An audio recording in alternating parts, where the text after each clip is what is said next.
what's your first blush reaction to the news that came out 20 minutes ago that Larry Bird stepping down as the president of the Pacers? Well, Rich, the reason it doesn't shock me as much, Larry Bird did this as a coach, and Larry got to the finals. And Larry just seems to be one of those guys that if he thinks, okay, I've done my best here, and we're not going to make it to the very, very, very top. And Larry's, I think, the only guy in NBA history who's been MVP, Coach of the Year, and Executive of the Year. Larry Bird put together teams that won 60 games a couple of times. Now, they ran into LeBron James, I think, 4 times in the last 7 years in the playoffs. And that's just like, Patrick Ewing running into Michael Jordan, or Stockton and Malone running into Michael Jordan, or Charles Barkley running into Jordan, or those Cavaliers teams that were terrific with Brad Daugherty and Mark Price and all those guys running into Jordan.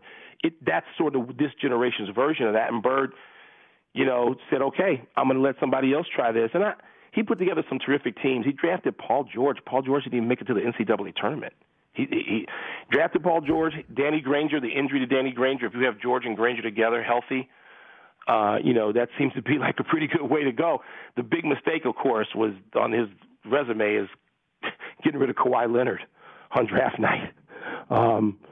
Trading Kawhi Leonard. And we don't know if Kawhi Leonard would have turned out to be Kawhi Leonard playing anywhere else but San Antonio for Pop, and what that and all that means. But I think Bird he did a hell of a job putting together teams, and they didn't make it all the way to the top, but they were in there for quite a bit. Conference finals on his watch.